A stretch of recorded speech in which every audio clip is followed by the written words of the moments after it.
Baik, Bapak Ibu. Nabi Adam ketika bertobat kepada Allah, ini cerdas Nabi Adam. Ya Allah, qad syahidta li annani qad akhtatu lak. Ya Allah, Engkau telah menyaksikan aku telah melanggar larangan. Aku telah memetik buah pohon kayu itu sementara aku pernah melarangnya kepadaku, telah melarangnya dariku. Tapi karena cintaku kepada Hawa dan karena cintaku pada surga ini, aku melanggar laranganmu sehingga aku terbujuk rayu oleh si iblis laknatullah itu. Apakah perbuatanku ini murni perbuatanku sebagai makhluk yang lemah? Atau jangan-jangan engkau telah menetapkannya, aku harus memetiknya? Nah, ini cerdasnya Nabi Adam. Karena dari semua apa yang ada di surga ini, cuma ini yang kau larang. Dan ketika aku mau makannya, aku tidak merasakan ada racun di dalamnya, ya Allah. Pasti ada sesuatu sehingga aku melarang, aku memetiknya. Ini cerdasnya Nabi Adam. Maka apa jawaban dari Allah Azza wa Jalla? Bal inni qad katabtu laka qabla khalaqtuka. Bahkan aku telah menetapkan Adam, engkau harus memetik buah pohon kayu tadi sebelum aku menciptakan engkau. Oh, berarti engkau telah menetapkan aku harus memetiknya, ya Allah. Maka apa kemudian kata Nabi Adam? Fa bima katabta alayya. Maka karena engkau telah menetapkan aku harus memetiknya, memetik buah pohon kayu itu. Dan wa bi kirami Muhammadin sallallahu alaihi wasallam, dan demi kemuliaan Muhammad sallallahu alaihi wasallam, fatub alayya taubati, maka terimalah taubatku. Allah bertanya pada Nabi Adam, min aina arafta Muhammadan? Dari mana kau tahu Muhammad? Allah belum memberitahu tentang Rasulullah kepada Nabi Adam, tapi Nabi Adam sudah tahu duluan. Ya Rasul, ya Rabb, min nurih.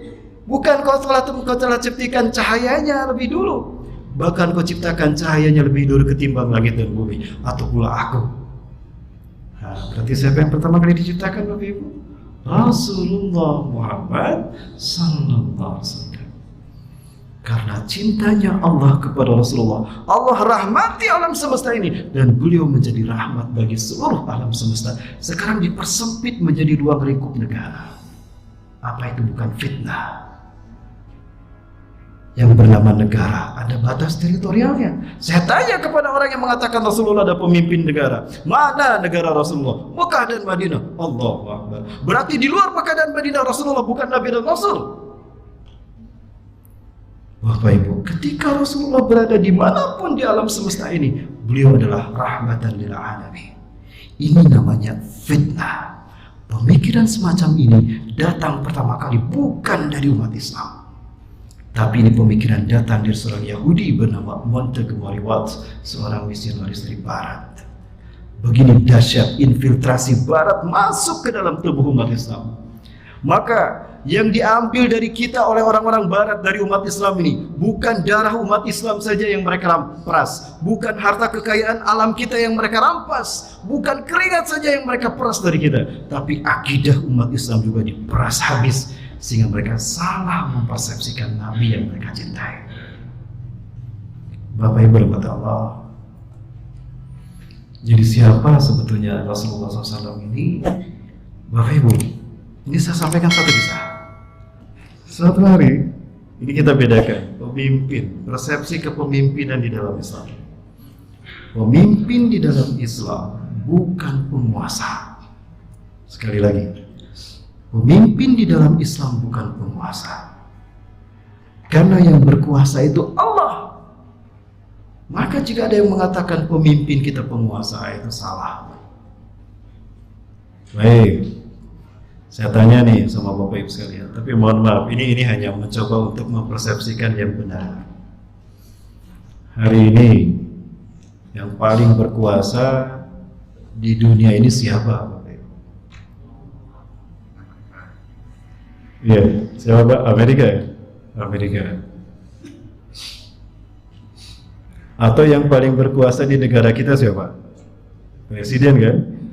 Presiden yang berkuasa di negara kita. Nah, sekarang saya tanya nih, jujur ya, mau jujur kan?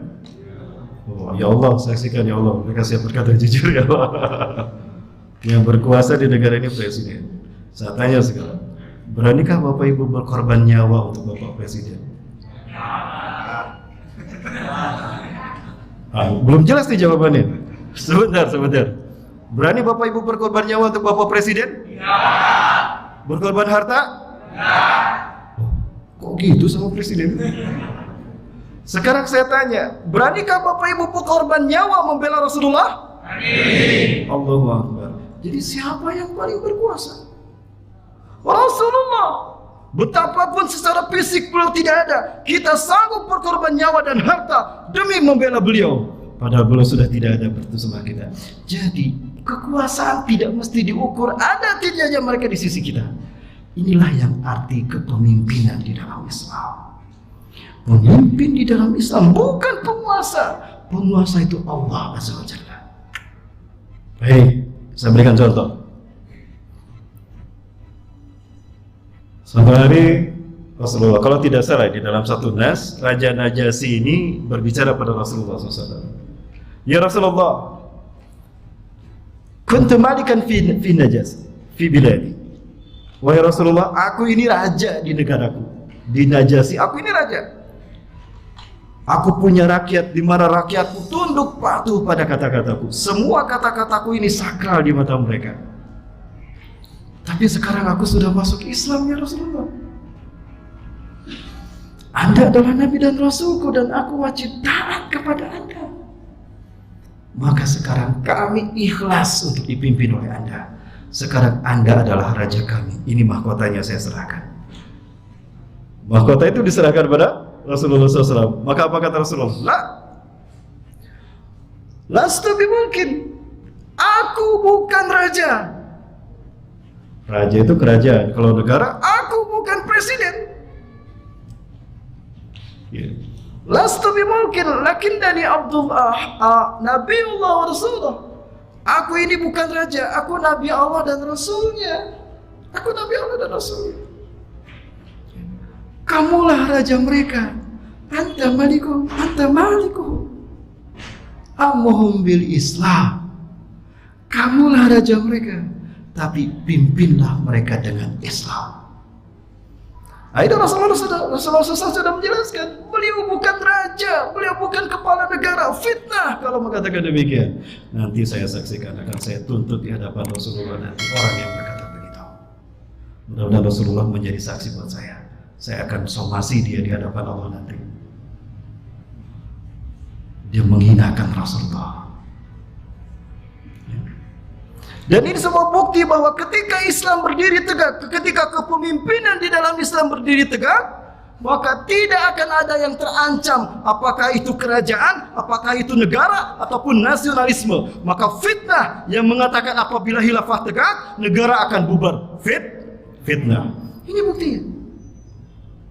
Bahkan ketika Rasulullah SAW memimpin dunia, ketika khilafah memimpin dunia, mereka menaungi negara-negara dan kerajaan yang ada.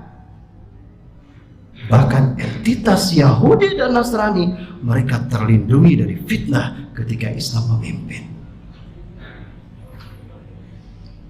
Yakin tidak Bapak Ibu? Yang jawab sedikit, berarti yang konsentrasi sedikit. Yang lainnya kemana nih Bapak Ibu? Halo? Nah, saya tes ya. Bapak Ibu mau masuk surga? Yang jawab sebagian. Berarti peminatnya hanya sebagian. Bapak Ibu mau masuk surga? Masih ada berarti ya. Lanjut Bapak Ibu. Apakah ceramah saya ini ekstrim? Ya, oke. Kalau gitu berarti saya lanjut. Lanjut ya. Sampai mana tadi? Sampai Pak?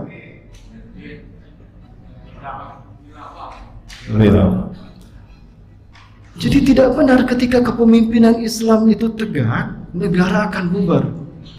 Jadi kalaulah Habib Rizik Syihab pulang, ini negara nggak akan bubar. Cuman negara bisa menyaksikan siapa sebetulnya rakyat yang jadi salah. Diedit gak nih Pak? Diedit ya. Jadi sekarang dunia bisa melihat siapa sebetulnya yang ada di hati rakyat.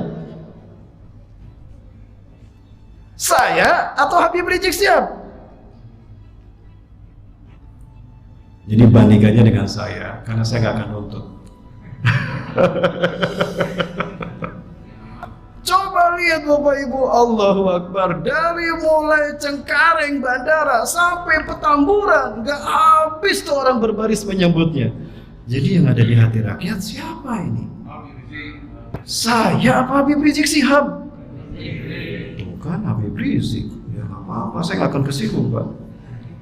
Kan yang nanya saya nggak bilang presiden kan? Nah inilah kepemimpinan di zaman. Jadi sehebat apapun tipu daya itu ada, Allah tidak akan pernah lengah Bapak Ibu. Nah ini keyakinan yang harus kita tanamkan. Betapapun kezaliman merajalela, Allah tidak pernah lengah. Allah sedang menguji tauhid rububiyah kita. Allah bukan patung. Allah tidak diam saja. Ya, Allah sedang menyatakan itu di dalam Quran surat Ibrahim. Nah, saya lupa lagi surat Ibrahim ayat berapa? Bunyinya begini. وَلَا تَحْسَبَنَّ اللَّهَ غَافِلًا عَمَّا يَعْمَلُ الظَّالِمُونَ إِنَّمَا يُؤَخِّرُهُمْ لِيَوْمٍ تَشْخَصُ فِيهِ الْأَبْصَارُ. وَلَا تَحْسَبَنَّ اللَّهَ, dan jangan kamu sekali-kali mengira Allah lengah, Allah buta, Allah tuli menyaksikan apa yang terjadi di muka bumi akibat perbuatan zalim, apa yang dilakukan orang-orang zalim di muka bumi. Allah tidak lengah. Allah menyaksikan apa yang dilakukan orang-orang zalim di muka bumi ini. Dan ketika mereka merajalela bukan berarti Allah membiarkannya, tidak. Innama yu'akhiruhum liyaumin tashkhasu fihi al-absar. Sesungguhnya Allah sedang menangguhkan mereka sampai pada satu hari di mana mata mereka terbelalak. Betapa tipu daya mereka hancur, tidak ada artinya sama sekali. Ini Bapak Ibu. Jadi saya sedang menunggu seperti apa kuasa Allah yang akan diturunkan. Karena saya yakin Allah yang saya sembah hari ini adalah Allah yang memadamkan, yang mendinginkan api ketika Nabi Ibrahim dibakar. Betul? Karena saya yakin Allah yang saya sembah, yang kita sembah hari ini adalah Allah yang menurunkan kuasanya melalui tongkat Nabi Musa, belah tuh lautan dan tenggelam Fir'aun dengan kezaliman dan kesombongannya. Allah yang hari ini saya sembah adalah Allah yang telah mempermalukan Namrud di hadapan rakyatnya. Betapa sombong dia mengaku Tuhan, namun dia kalah mati oleh seekor nyamuk. Maka saya yakin ketika Allah yang saya sembah hari ini masih ada dan tetap akan ada, maka mukjizat itu tidak akan pernah terhenti selama hak dan batil itu tetap berperang. Betul? Dan saya yakin ketika hak dan batil berperang, maka yang menang adalah hak, betapapun kita tidak menyaksikannya. Allahu Akbar.